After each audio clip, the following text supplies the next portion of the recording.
Oke, hari ini teman-teman mau belajar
bersama siapa? Bermain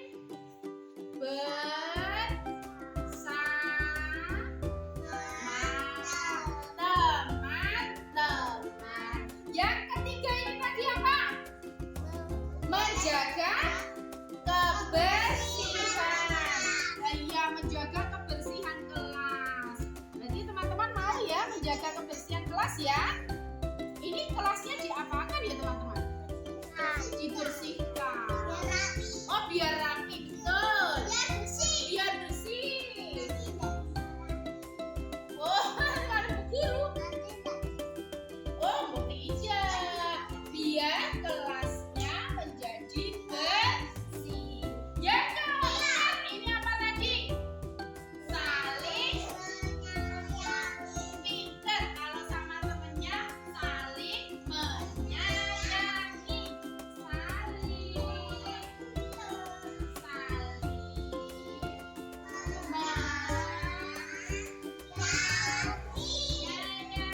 Teman-teman sayang tidak sama temennya? Sayang. Nah, terus yang kelima ini apa? Keyakinan kelasnya? Membereskan mainan setelah digunakan. Ini membereskan. Ya, membereskan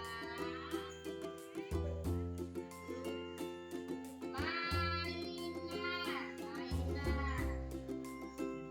Yang terakhir apa ini tadi? Cuci tangan. Berarti ini apa? Antri menunggu giliran ya. Antri tidak hanya cuci tangan, tapi juga kegiatan yang lain. Kalau temannya baru antri di depan, boleh nggak nih langsung masuk? Tidak. Antri menunggu apa? Giliran. Bisa cuci tangan, bisa giliran kalau waktu guru bagi-bagi snack itu teman-teman harus antri. Ulangi yuk, keyakinan kelas yuk. Keyakinan kelas. 1, disiplin. 2, bermain bersama. 3, menjaga kebersihan. 4, saling menyayangi. 5, membereskan mainan. 6, antri menunggu giliran. Teman-teman semua sepakat? Sepakat ini keyakinan kelas kita? Sepakat. Tepuk tangan. Terima kasih. Ini tadi pembuatan keyakinan kelas kita. Tutup. Terima kasih. Wassalamualaikum warahmatullahi wabarakatuh.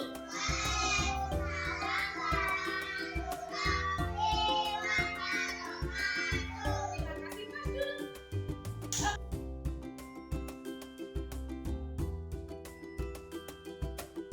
Assalamualaikum warahmatullahi wabarakatuh. Rabbi israh li sadri wa yassir li amri wahlul 'uqdatam min lisani yafqahu qawli. Amma ba'du. Yang terhormat Kepala TK Desa Kagoan Ibu Triwahyuni SPD, yang kami hormati ibu-ibu guru TK dan kelompok bermain Desa Kagoan yang saat ini berbahagia. Terima kasih atas kehadirannya dalam acara penyebaran pemahaman dan penerapan pengalaman budaya positif. Saya Nuni Wulandari, calon guru penggerak angkatan 8 dari TK Desa Kagoan, Kabupaten Sukoharjo. Sebelum dimulai Ibu-ibu, supaya mboten tegang nggih. Gitu nggih. Kita jel-jel dulu. Kemarin jel-jel kita nggih, Indonesia merdeka, jaya, yes. TK Desa Kagoan keren. Mekaten nggih? Oke, kita mulai. Yuk, kita yel-yelnya nggih, Ibu. Indonesia merdeka, jaya, yes. TK Desa Kagoan keren. Terima kasih.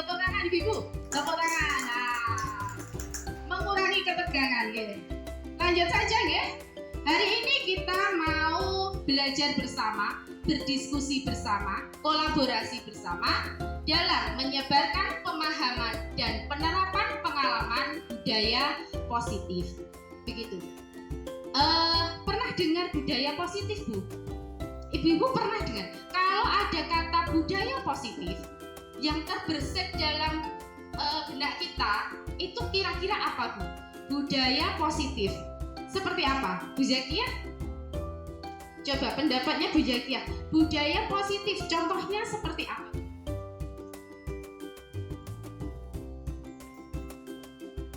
Disiplin, Bu. Oh iya, disiplin. Oke, terima kasih leres Bu Zakia. Ibu, Bu Begi, budaya positif, Bu? Oh, mengantri, nggih, leres, bagus. Bu Dewi, budaya positif. Oh, buang sampah pada tempatnya, nggih. Putri, budaya positif, Putri. Contohnya, Bu, seperti apa budaya positif itu?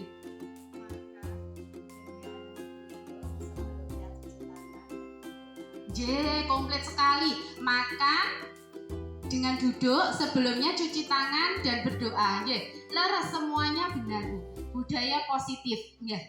Kurang lebihnya seperti itu. Budaya positif itu budaya kebaikan. Contohnya ya tadi, disiplin, mengantri, nilai-nilai kebaikannya ada di situ. Kita lanjut. Konsep inti dari budaya positif itu seperti ini, Bu. Ada 8. Yaitu yang pertama, perubahan paradigma belajar. Kemudian disiplin positif, nilai-nilai kebajikan, kebutuhan dasar manusia, motivasi perilaku manusia, posisi kontrol guru, keyakinan kelas, dan terakhir yaitu segitiga restitusi. Dari konsep inti budaya positif ini, Bu, yang pernah dengar, yang pernah kita pelajari bersama itu kira-kira panjenengan yang mana? Yang mengerti yang 8 ini, Bu? Bu Intan? Nilai-nilai kebajikan, ya.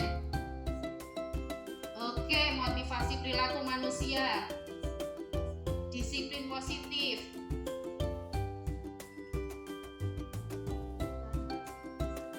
oh iya, perubahan paradigma belajar, terus.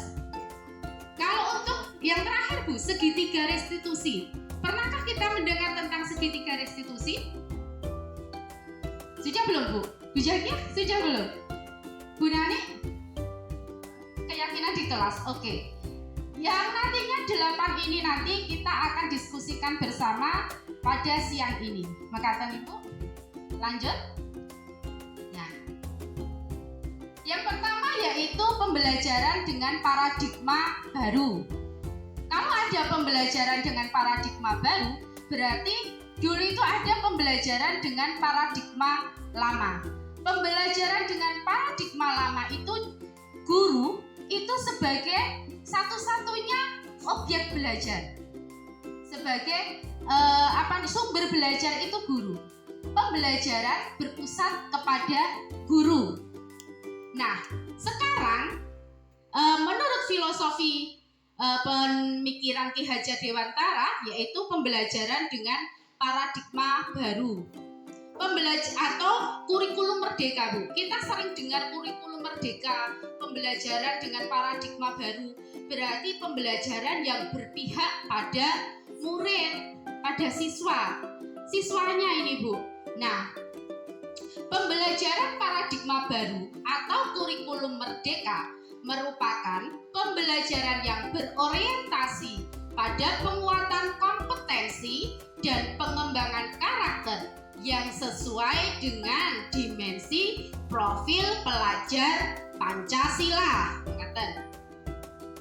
Profil pelajar Pancasila itu dimensinya ada 6. Masih ingat, Bu? Bu Tuti masih ingat?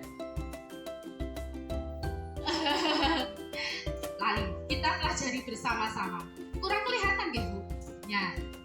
Oke, saya bacakan saja. Ada 6 dimensi profil pelajar Pancasila, yaitu yang pertama beriman, bertakwa kepada Tuhan Yang Maha Esa, berakhlak mulia. Nah, ini sebagai wujud bahwa seperti kita menjalankan kewajiban agama kita, meyakini agama kita. Itu ada dimensi ini Bu, beriman bertakwa kepada Tuhan Yang Maha Esa dan berakhlak mulia, berbuat baik, toleransi, menghargai, itu ada dimensi ini. Yang kedua yaitu berkebinekaan global.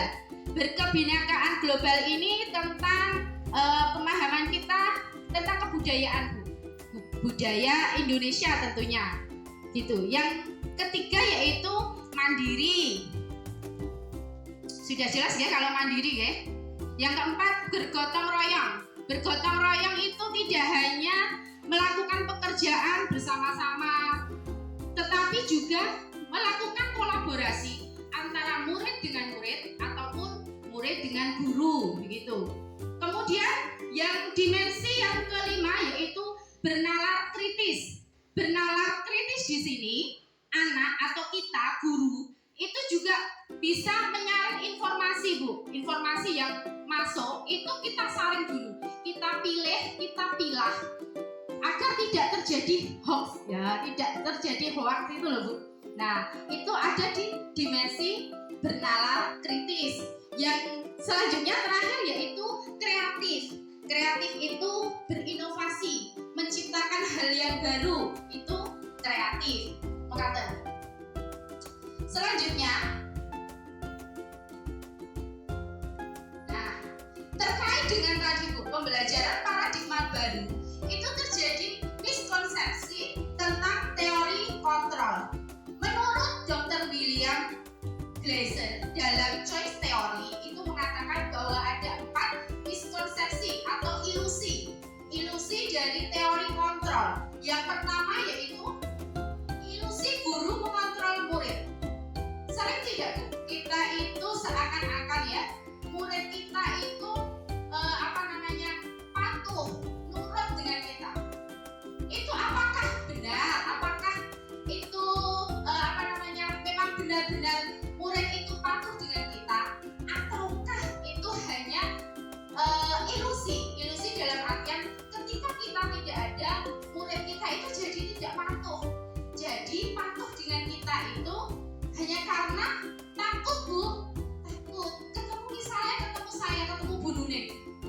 Kalau ketemu Bu Nuning, ketemu Bu Nuning, saya tak ini Bu yang baik-baik. Kalau pas Bu Nuning tidak ada, ya sudah perilakunya ganti lagi.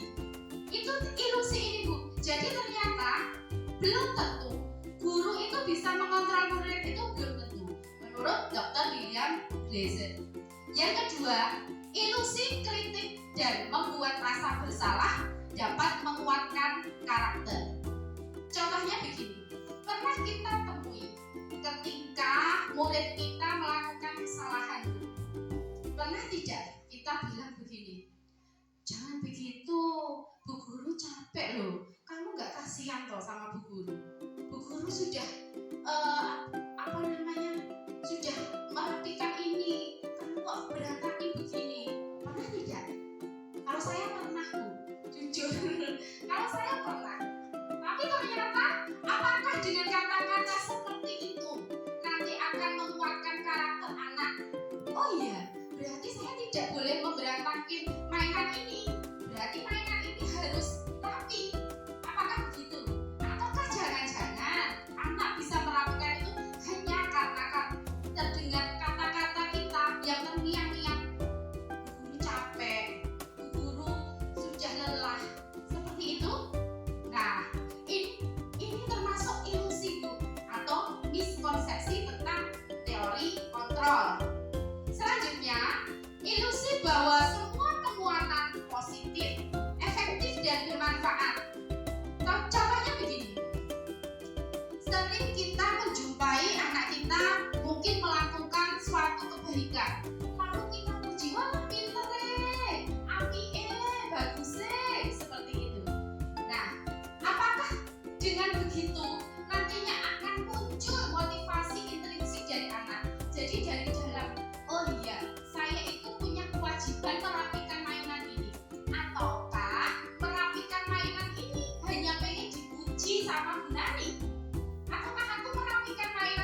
loh, dilem. Oh biar aku ketok nek baik seperti itu.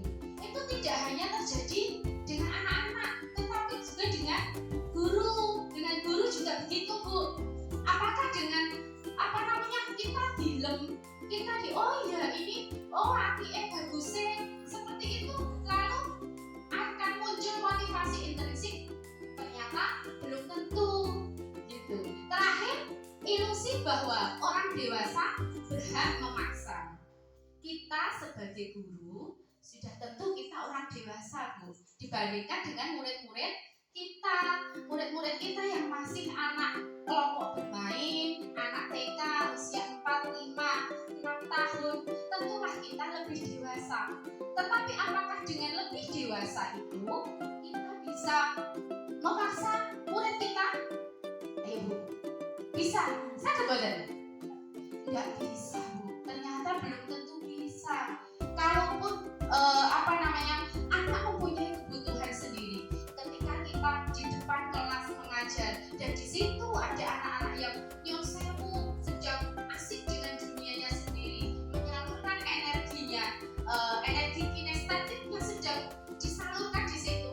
Lalu kita, ayo duduk, pokoknya harus duduk. Apakah seperti itu ketika anak nurut? Apakah nurutnya itu timbul dari memang dalam dirinya, oh iya saya harus belajar itu? Ternyata belum tentu. Nah itu tadi miskonsepsi atau ilusi tentang teori kontrol. Selanjutnya, nah ini tugas kita sebagai seorang guru, bagaimana kita dapat mengubah paradigma stimulus respon ke pendekatan teori kontrol. Kalau dulu itu paradigmanya di stimulus respon. Di kotak sebelah kanan ini dan kotak sebelah kiri berbeda. Yang pertama yaitu stimulus respon. Stimulus respon di sini berkata bahwa realitas atau kebutuhan kita itu sama. Dalam satu kelas di kelompok A misalnya, itu misalnya ada 15 anak. Dari 15 anak itu menurut stimulus respon ini mempunyai kebutuhan yang sama. Ternyata menurut teori kontrol bahwa kebutuhan semua orang itu berbeda. Dalam satu kelas, anak-anak itu mempunyai kebutuhan yang berbeda-beda. Anak-anak orang dewasa itu Bu, kebutuhannya ya beda. Saya dengan Bu Zakiyah itu kebutuhannya berbeda.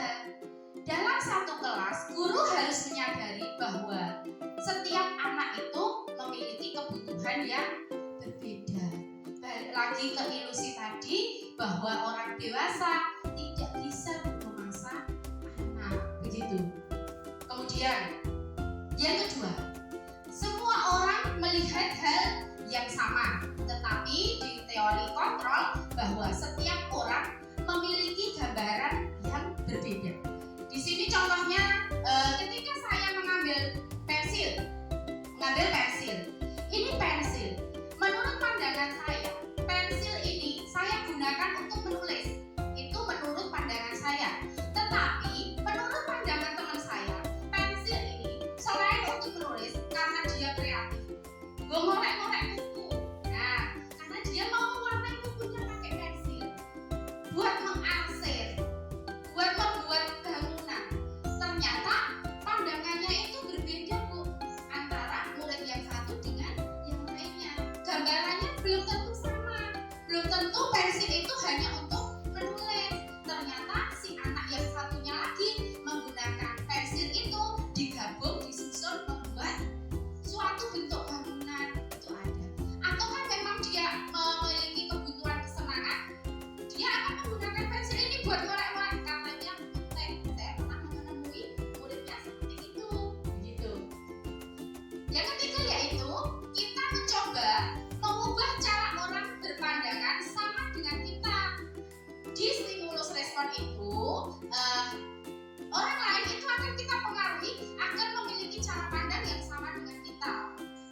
di teori kontrol tidak seperti itu.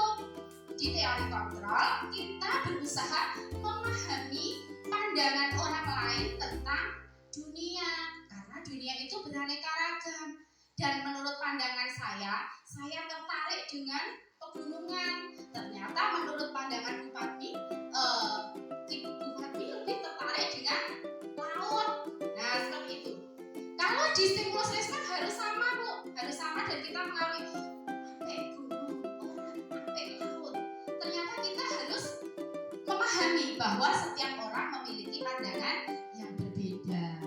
Yang keempat yaitu perilaku buruk dilihat sebagai suatu kesalahan. Ketika kita melakukan sesuatu yang menurut kita itu buruk, itu salah. Tetapi menurut teori kontrol, ketika seorang anak melakukan kesalahan, itu pasti ada tujuannya. Perbuatan baik, kesalahan, ataupun perilaku anak, itu semuanya memiliki tujuan. Dan itu siapa yang tahu, Bu? Ya anak itu, anak sendiri, diri kita sendiri yang tahu tujuan itu. Selanjutnya, orang lain bisa mengontrol saran saya, tetapi di teori kontrol hanya saya sendiri, hanya panjenengan sendiri yang bisa mengontrol diri kita sendiri. Diri sendiri itu dikontrol oleh kita sendiri, bukan orang lain, bukan si A, bukan si B, tetapi diri kita sendiri. Kemudian saya bisa mengontrol orang lain, atau sedangkan di teori kontrol Anda tidak bisa mengontrol orang lain. Di stimulus respon, pemaksaan ada pada saat bujukan gagal. Kita membujuk anak, ayo gambar. Akhirnya anak itu tidak mau, benar-benar tidak mau. Akhirnya biasanya apa yang akan kita lakukan, Bu? Marah, terus merayu dan membujuk. Akhirnya dipaksa menggambar, karena semuanya menggambar. Tetapi di teori kontrol itu ada kolaborasi dan konsensus, menciptakan pilihan-pilihan yang baru. Di sini ada pembelajaran berdiferensiasi, pembelajaran yang menampung anak terkait dengan minatnya, bakatnya, potensinya yang berbeda-beda. Ketika anak tidak mau gambar, mungkin saja dia lebih tertarik dengan pembelajaran berhitung, atau saya mau membangun konstruksi bangunan dengan balok. Tetapi saya juga mengakui bahwasanya ketika anak tidak dibujuk-bujuk tidak mau, sedangkan saya pengennya anak itu menggambar, apa yang akan terjadi, Bu? Goceki tangane. Niku jenenge dipaksa. Ya, tidak apa-apa. Yang seperti itu karena kita sedang proses belajar, tidak apa-apa, sedikit demi sedikit. Kemudian di stimulus respon itu model berpikirnya saya menang, panjenengan kalah. Tetapi di teori kontrol tidak seperti itu. Saya menang, panjenengan juga menang. Saya menang dengan pendapat saya karena gambaran kita yang berbeda tadi. Panjenengan juga menang dengan pendapat panjenengan gambaran yang berbeda tadi. Kalau menurut saya gunung itu indah dan menyenangkan, menurut jenengan laut itu lebih sejuk, anginnya semilir, itu juga tidak salah. Semuanya benar menurut teori kontrol. Gitu. Selanjutnya. Nah, di sini disiplin positif. Nah, disiplin positif. Ketika kita mendengar kata disiplin itu identik dengan apa, Bu? Monggo, Bu. Peraturan, leres. Disiplin, Bu. Disiplin. Ketaatan. Lanjut, Bu. Disiplin. Kerapian, leres. Tertib. Kesungguhan. Tenan-tenanan lho. Basa Jawa nih. Tenanan lho. Putri kesungguhan, Bu Zakiah tenanan lho. Itu disiplin. Semuanya Disiplin, kalau ada peraturan, ada tata tertib, itu berarti harus dipatuhi, boten? Ya, dipatuhi. Kalau tidak dipatuhi, berarti biasanya Bu, peraturan kalau tidak dipatuhi berarti akan ada sanksi, hukuman, konsekuensi. Biasanya seperti itu. Leres nggih? Leres. Nah, disiplin. Nah, di sini disiplin itu berasal dari bahasa Latin disciplina yang merujuk pada kegiatan belajar dan mengajar.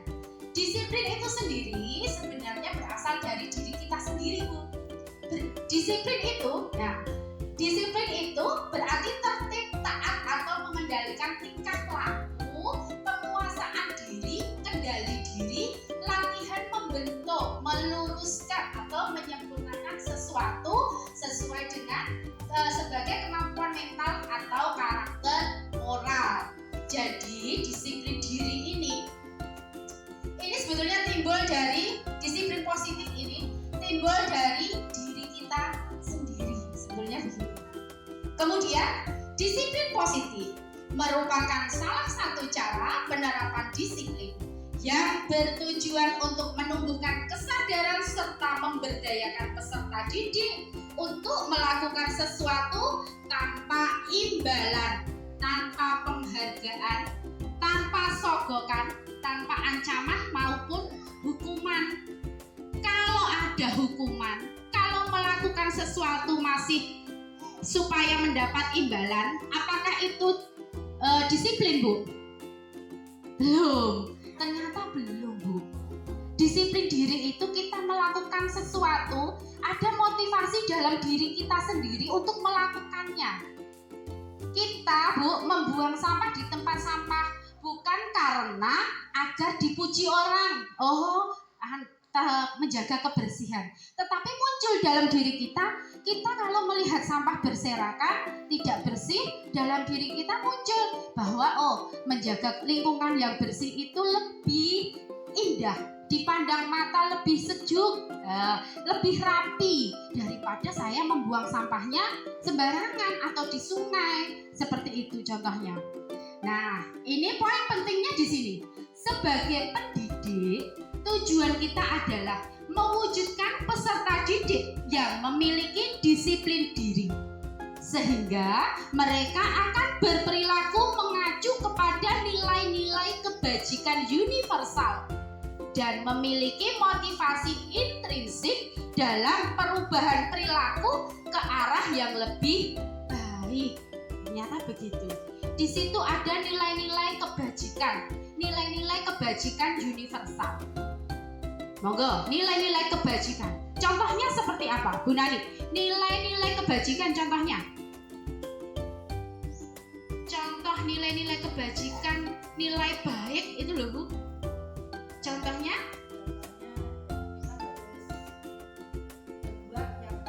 Berbuat yang baik. Oke, berbuat yang baik menurut ajaran agama. Bu Becky, nilai-nilai kebajikan contohnya berlaku taat, ketaatan. Bu Hopi, tertib betul sekali. Bu Intan, nilai kebajikan contohnya jujur, betul. Bu Zakia, disiplin, betul. Bu Tuti, sopan santun, leres sekali. Bu Tri, nilai kebajikan apa, Bu? Nilai baik itu loh, Bu, banyak sekali nilai baik itu. Nah, contohnya di sini, lanjut ya. Nah, nilai-nilai kebajikan itu nilai yang disepakati bersama, terlepas dari suku, bangsa, agama, bahasa maupun latar belakangnya. Sebetulnya ada banyak sekali organisasi yang telah menyepakati tentang nilai-nilai kebajikan. Tetapi di sini saya ada 3 kolom yang saya ambilkan contoh tentang nilai-nilai kebajikan tersebut.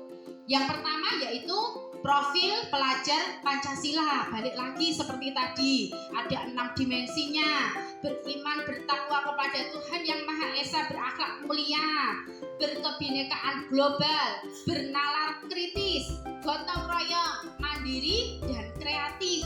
Itu nilai-nilai kebajikan kebajikannya di situ. Kemudian ada dari IBO Primary Years Program. Nah, ini sikap muridnya dapat toleransi, rasa hormat, integritas, mandiri, menghargai, antusias, empati, keingintahuan, kreativitas, kerjasama, percaya diri, dan komitmen. Contoh yang satunya lagi dari The Seven Essential Virtues dari Building Moral Intelligence. Nah, ini ada 7. Ada empati, suara hati, kontrol diri, rasa hormat, kebaikan, toleransi, dan keadilan. Ini nilai-nilai kebajikan semua, Bu. Ini contohnya, dan sebetulnya masih ada lagi, tetapi ini contohnya ada tiga kolom. Dan untuk murid-murid kita meyakini bahwa murid-murid kita harus berlaku sesuai dengan profil pelajar Pancasila.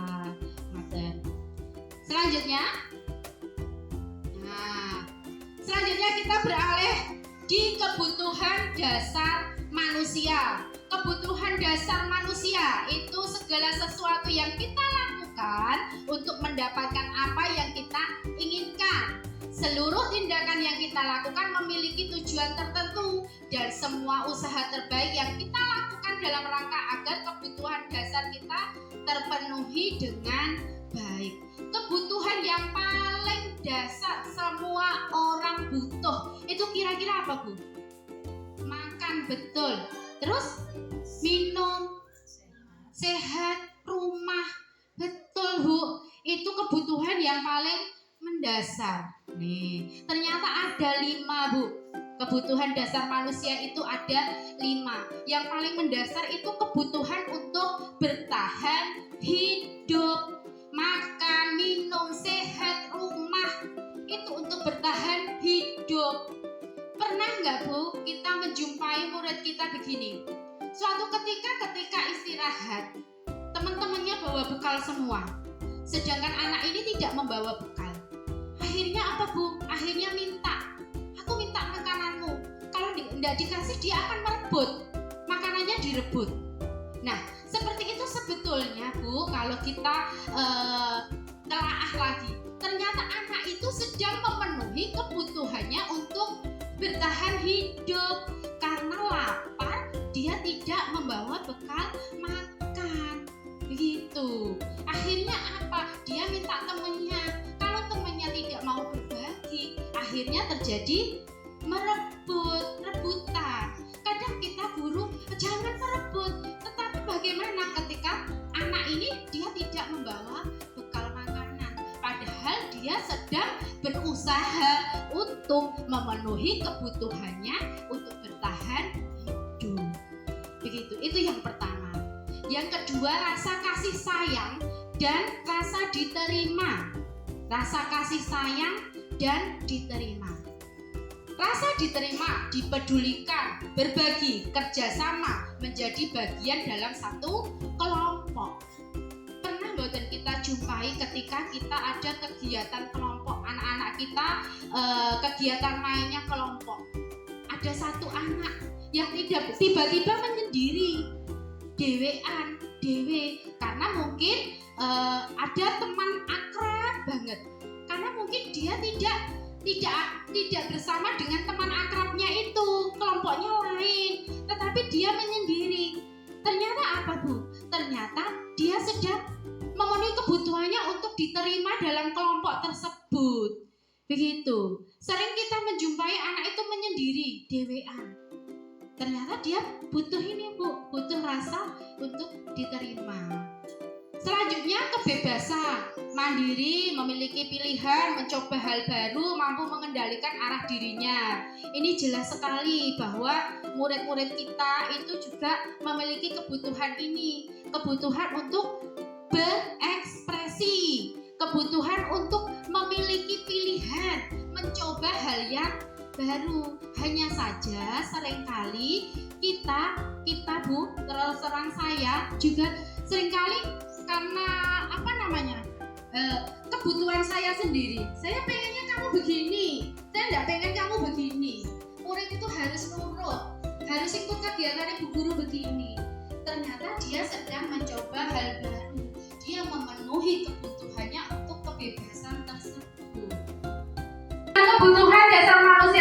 lainnya yaitu penguasaan, harga diri, keinginan untuk dianggap, memimpin, berprestasi, diakui dan didengar. Nah, seringkali kita mengetahui ya, kita mengalami juga dalam keseharian kita sebagai pendidik, ada kalanya seorang anak itu saya saja yang memimpin. Siapa yang tampil menyanyi? Saya. Siapa yang mau memimpin upacara? Saya. Nah, itu sebetulnya anak itu sedang memenuhi kebutuhannya tentang penguasaan ini. Selanjutnya yang terakhir yaitu kebutuhan tentang kesenangan. Ini setiap hari kita alami ketika kita belajar di proses kegiatan main di depan kelas. Ada anak-anak yang tahu-tahu tiba-tiba mereka bermain sendiri, entah bermain Lego, bermain apa. Pada dasarnya mereka sedang memenuhi kebutuhannya untuk bermain itu tadi, Bu. Mereka bermain, humor, antusiasme, tertawa. Itu kebutuhan dasar manusia terkait dengan kesenangan. Lanjut. Nah, motivasi perilaku manusia itu menurut Diane Gosson dalam bukunya Restructuring School Discipline menyatakan ada 3 motivasi perilaku manusia. Yang pertama, untuk menghindari ketidaknyamanan atau hukuman. Nah, yang kedua, untuk mendapatkan imbalan atau penghargaan dari orang lain. Yang ketiga, untuk menjadi orang yang mereka inginkan dan menghargai diri sendiri dengan nilai-nilai yang mereka percaya. Mari kita melihat ke dalam diri kita sendiri sebagai seorang pendidik. Apabila motivasi kita di nomor 1 dan nomor 2 untuk menghindari ketidaknyamanan atau hukuman, atau ingin mendapatkan imbalan atau penghargaan, itu berarti motivasi ekstrinsik dari luar, belum timbul dari dalam diri kita sendiri. Tugas kita sebagai pendidik adalah memunculkan motivasi intrinsik ini, Bu, dari untuk murid-murid kita, agar supaya mereka menjadi orang yang mereka inginkan, menghargai dirinya sendiri dengan nilai-nilai yang mereka percaya. Saya membuang sampah di tempat sampah karena memang itu menjaga kebersihan lingkungan, bukan agar dapat imbalan, bukan seperti itu. Nah, itu motivasi intrinsik timbul dari dalam diri sendiri. Selanjutnya, nah, terkait dari motivasi manusia tadi ada 3, Bu. Ada hukuman, konsekuensi, dan restitusi. Saya yakin hukuman dan konsekuensi itu pasti panjenengan sering sekali mendengar. Begitu, Bu? Leres? Hukuman dan konsekuensi. Tetapi restitusi, pernahkah, Bu, kita mendengar? Dan saya sendiri juga saya juga baru belajar tentang restitusi ini. Sebelumnya saya juga belum tahu apa itu restitusi. Yang saya tahu ada hukuman, ada konsekuensi. Hukuman itu sifatnya tidak terencana atau tiba-tiba. Murid itu tidak tahu nanti akan seperti apa. Contohnya, ketika seorang murid datang terlambat, sana hormat bendera, sana keliling lari-lari, keliling lapangan 1 kali. Nah, itu ciri-cirinya begitu. Itu hukuman. Murid tidak tahu. Murid belum, itu tiba-tiba. Dia tidak bisa menduga bahwa aku kon hormat bendera. Itu tidak bisa. Itu hukuman itu seperti itu. Nah, anak atau murid tidak tahu apa yang terjadi dan tidak dilibatkan. Bersifat satu arah. Hanya gurunya ke muridnya, bukan murid ke guru. Jadi gurunya yang menghukum muridnya. Terus bisa berupa hukuman fisik. Contohnya tadi, hormat bendera, berdiri kamu di depan kelas. Pernah nggak, Bu? Kita dulu saja waktu kita sekolah, pernah boten? Panjenengan mungkin melakukan suatu kesalahan gitu. Tiba-tiba Pak Guru atau Bu Guru dulu sana berdiri di kelas 1 jam, misalnya lupa nggak bawa PR, misalnya begitu. Ya sudah sana berdiri di depan kelas. Itu termasuk hukuman. Pernah boten? Pernah boten Bu? Oh belum mengalami. Hukuman belum pernah mengalami Bu. Ini di dulu Bu, dulu waktu kita sekolah belum pernah. Oh Bu Dewi pernah. Ayo Bu Dewi. Dulu pernah. Gimana Bu ceritanya Bu? Pernah datang terlambat? Terus disuruh nulis saya berjanji tidak akan datang terlambat 100 kali.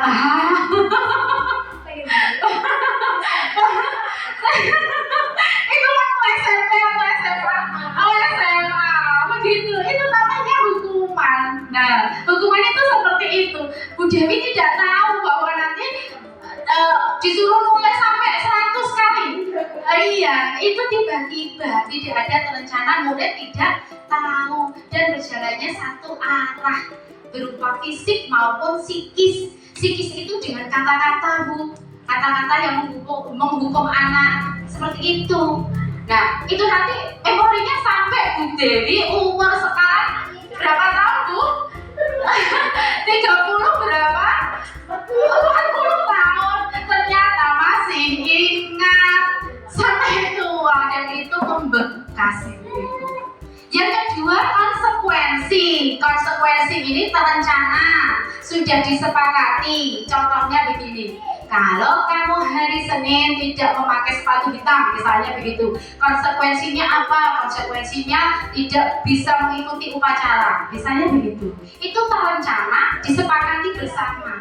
Guru dan murid tahu. Tetapi apakah itu membuat murid nyaman Bu? Tidak, muridnya tidak nyaman. Terus guru itu memonitor murid.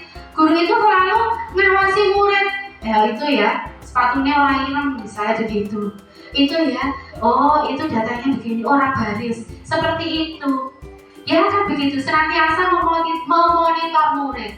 Yang terakhir yaitu restitusi. Restitusi ini proses menciptakan kondisi bagi murid untuk memperbaiki kesalahannya dengan diadakan dialog. Seperti tadi, orang melakukan kesalahan itu pasti ada alasan, ada tujuannya perilaku manusia itu.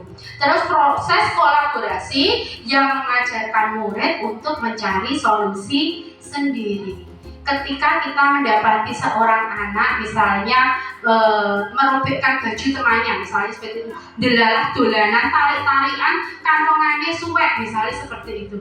Nah, itu di proses restitusi ini guru dan murid akan berdialog bagaimana caranya untuk mencari solusi biar bajunya yang sobek itu bisa diperbaiki. Itu bagaimana caranya? Itu dengan restitusi tersebut, bukan dengan hukuman atau konsekuensi gitu. Selanjutnya, nah ini Bu, posisi kontrol guru ada 5. Penghukum, pembuat rasa bersalah, teman, pemantau, manajer. Coba Bu, menurut panjenengan, kita, saya dan panjenengan itu ada di posisi kontrol yang mana? Ayo Bu, pemantau. Posisi kontrol itu enggak hanya 1 Bu, boleh 2, boleh 3. Yang mana Bu? Pemantau, Buntan. Oh, manajer, baik sekali. Lalu teman, oh teman. Terus Bu, teman dan manajer lagi, Bu Dewi, manajer, Putri, manajer. Penghukum juga? Apakah itu kita? Sepertinya kalau untuk anak usia dini saya yakin tidak ya. Di penghukum ini biasanya boleh gitu. Biasanya tidak. Nah, apa namanya? Di 5 posisi kontrol ini memang yang paling idealnya kita menjadi manajer. Nah, untuk penerapannya Bu, saya ada 1 kasus di sini. Contohnya begini, biar kita nanti paham, oh posisi penghukum itu bagaimana, teman bagaimana, pembuat rasa bersalah itu seperti apa. Ini contohnya kasus ini begini, ada seorang murid bermain tiba-tiba merusakkan mainan di sekolahnya, entah itu patah, entah itu rusak bagaimana, itu dia merusakkan mainan. Ketika guru itu berposisi kontrol sebagai seorang penghukum, maka kalimatnya akan seperti ini.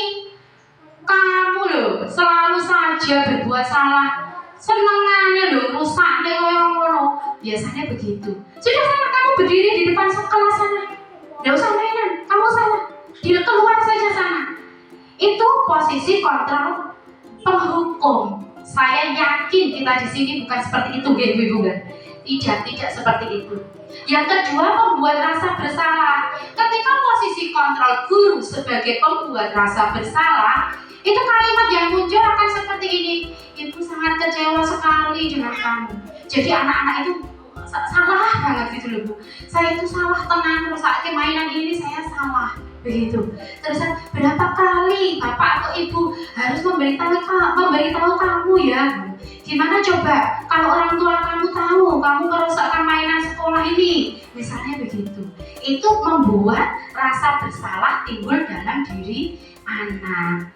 Gitu. Selanjutnya, nah ini sebagai teman, ini biasanya ketika posisi kontrol guru sebagai teman itu berbicaranya lunak, seringnya diajak gojek begitu.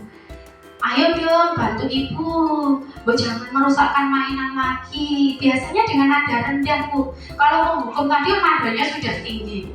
Kalau ini sebagai teman itu biasanya guru akan berbicara dengan lembut, dengan nada yang rendah begitu. Ya sudah, kali ini tidak apa-apa, biar ibu bantu beresin, ibu bantu memperbaiki. Seperti itu posisi kontrol teman. Untuk pemantau, nah ini untuk pemantau tadi, memonitor tadi Bu, kamu sudah merusakkan mainan, lalu konsekuensinya apa? Misalnya seperti itu, mengganti atau apa? Itu ketika seorang guru menjadi pemantau. Yang terakhir, posisi ideal kita adalah sebagai manajer. Kita akan bertanya kepada murid kita, kamu tahu tidak kesalahanmu apa? Biasanya murid akan menjawab, iya Bu, tahu kesalahannya. Dia akan tahu kesalahannya, saya sudah merusakkan mainan itu. Lalu kita sebagai guru membantu, memfasilitasi murid untuk mencari solusi dari permasalahan tersebut, begitu. Nah, terakhir belum terakhir, ini keyakinan kelas. Mengapa harus keyakinan kelas? Kok tidak peraturan kelas? Mengapa Bu? Mengapa harus keyakinan kelas? Tidak peraturan kelas. Keyakinan kelas ini dibuat disepakati antara guru dengan murid. Murid sepakat untuk melakukan keyakinan kelas tersebut. Tetapi kalau peraturan kelas, peraturan sekolah, yang namanya peraturan itu biasanya siapa yang membuat Bu?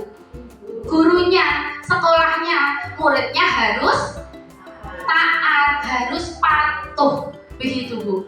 Nah, nih pembentukan keyakinan kelas. Nah contohnya seperti ini, itu gambarnya Bu. Bersifat abstrak, berupa pernyataan universal, dibuat dalam pernyataan positif. Contohnya gimana? Pernyataan positif berarti ada pernyataan negatif. Kalau kita sering mendengar, misalnya dilarang buang sampah sembarangan, itu pernyataan positifnya bagaimana Bu? Buanglah sampah di tempatnya. Betul sekali, buanglah sampah di tempatnya. Tidak, ciri-cirinya itu menggunakan kata tidak, dilarang gitu. Dilarang, tidak boleh. Nah itu pernyataan negatif. Tetapi di keyakinan kelas ini kita akan bentuk, yang kita bentuk itu menggunakan pernyataan positif. Begitu, jagalah kebersihan. Ya, terus membereskan mainan, saling menghargai, menyayangi, seperti itu. Bermain bersama teman, bukan tidak berkelahi, tetapi diganti kalimatnya dengan saling menyayangi, saling mengasihi. Betul. Kemudian sedikit saja agar agar mudah diingat, bukan berupa kalimat yang panjang, tetapi cukup simpel beberapa kata, tetapi itu lebih mudah diingat oleh guru dan murid. Terus sesuai dengan kondisi kelas dan sekolah sehingga mudah diterapkan. Selanjutnya, semua warga sekolah atau kelas, kalau kita membuat keyakinan kelas, semua warga kelas itu dilibatkan untuk membuat keyakinan kelas tersebut sehingga disepakati bersama-sama. Ketika murid melanggar keyakinan kelas kita tinggal keyakinan kelas apa, nilai kebajikan apa yang kamu langgar di sini. Anak kan tahu. Ketika dia misalnya cuci tangan, dorong-dorongan, kebut tempat temannya, itu keyakinan kelas mana yang kamu langgar? Oh, seharusnya saya antri menunggu giliran. Begitu. Selanjutnya yang terakhir yaitu segitiga restitusi. Nah, ini saya juga baru belajar Bu tentang segitiga restitusi ini. Suatu proses dialog yang dijalankan oleh guru agar dapat menghasilkan murid yang mandiri dan bertanggung jawab. Seharusnya kita melakukan ini Bu, segitiga restitusi ini. Ada 3 tahapannya. Yang pertama yaitu menstabilkan identitas. Yang kedua, validasi tindakan yang salah. Yang ketiga, yaitu menanyakan keyakinan. Lanjut. Nah, menstabilkan identitas berdasarkan prinsip berbuat kesalahan adalah bagian dari proses pembelajaran. Tidak serta-merta anak itu langsung benar. Nah, itu tugas kita sebagai seorang guru untuk menuntun laku murid. Pada proses menstabilkan identitas ini contohnya kalimat-kalimatnya. Berbuat salah itu tidak apa-apa. Tidak ada manusia yang sempurna. Terus saya, Bu Guru juga pernah loh melakukan kesalahan itu. Ketika anak datang ke sekolah memakai seragam yang tidak di hari itu, misalnya salah seragam, misalnya seperti itu. Jadi proses menstabilkan identitas kita seperti apa? Tidak apa-apa. Dulu waktu Bu Guru sekolah, Bu Guru juga pernah. Nah, seperti itu. Nah, ini kita bisa menyelesaikan ini. Nah, Bapak Ibu tidak tertarik mencari siapa yang salah, hanya ingin mencari solusi. Kamu berhak merasa begitu. Apakah kamu sedang menjadi teman yang baik buat dirimu sendiri? Contohnya begitu kalimat-kalimatnya.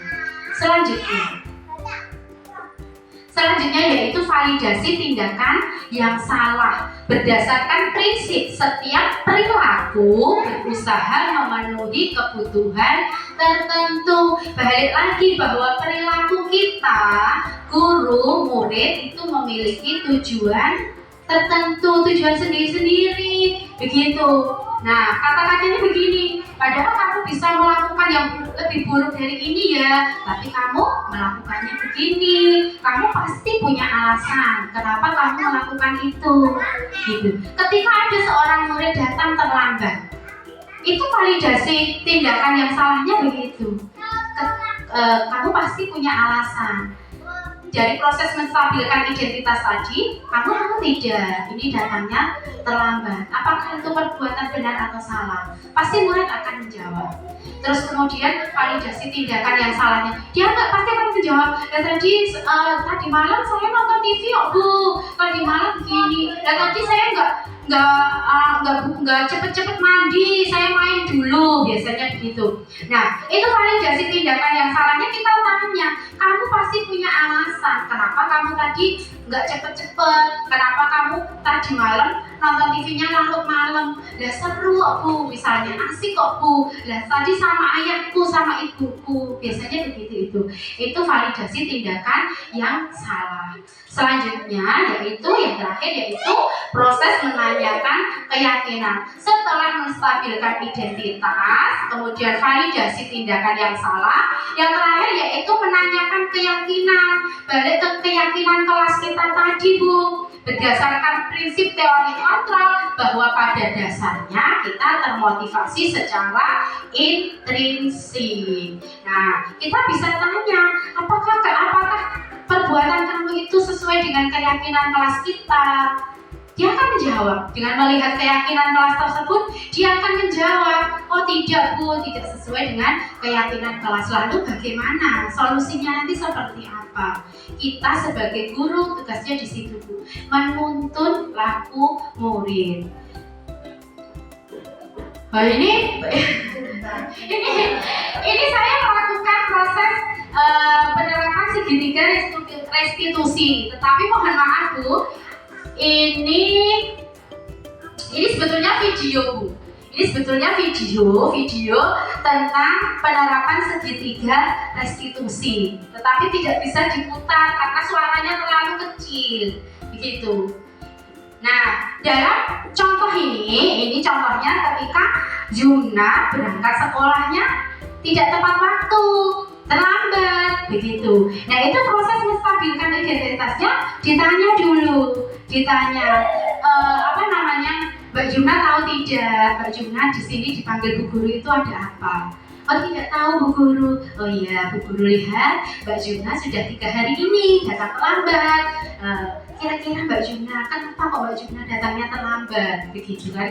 Lalu Mbak Yuna ini bisa menjawab terkait dengan kenapa dia datang terlambat. Ternyata malamnya nonton TV-nya terlalu larut. Berarti kan dia punya alasan kenapa dia nonton TV terlalu larut. Karena TV-nya lagi seru-seru nih Bu, saya nggak mau meninggalkan acara itu, misalnya begitu. Sehingga dia tidurnya terlalu malam, bangun paginya terlambat, akibatnya masuk ke sekolah juga terlambat. Lalu menanyakan keyakinannya seperti apa? Di keyakinan kelas yang sudah dibuat bahwa ada disiplin di situ, disiplin memasuki kelas dengan tertib berbaris dan juga disiplin waktu di situ. Berarti Mbak Yuna sudah sesuai dengan keyakinan kelas kita atau belum? Ternyata belum. Berarti besok lagi diperbaiki agar sesuai dengan keyakinan kelas kita itu disiplin itu tadi. Berarti apa yang harus dilakukan? Oh iya Bu, saya besok akan datangnya tepat waktu, nanti malam tidak nonton TV terlalu malam. Ini sebetulnya video Bu, ini saya unggah di YouTube Bu. Nah, lanjut. Alhamdulillah, demikian tadi pemaparan saya, pemahaman tentang budaya positif. Sebagai penutup Bu, dalam penerapan program disiplin positif, hendaknya guru memiliki standar profesional, kepribadian dan sosial yang baik. Guru mampu membuat refleksi tentang dirinya dalam posisi kontrol saat ini. Bagaimana perjalanan guru sebagai among atau manajer yang menuntun laku murid-muridnya agar menjadi insan yang mandiri, merdeka, dan bertanggung jawab. Terima kasih atas perhatian ibu-ibu semua. Akhirnya pemaparan saya tentang budaya positif sampailah di akhir. Demikian tadi, semoga apa yang saya sampaikan di pemahaman budaya positif ini dapat bermanfaat untuk kita semua dan bisa kita terapkan dalam profesi kita sebagai seorang guru, seorang pendidik untuk kemajuan murid-murid kita bersama. Demikian saya tutup. Billahi taufiq wal hidayah. Assalamualaikum warahmatullahi wabarakatuh. Waalaikumsalam.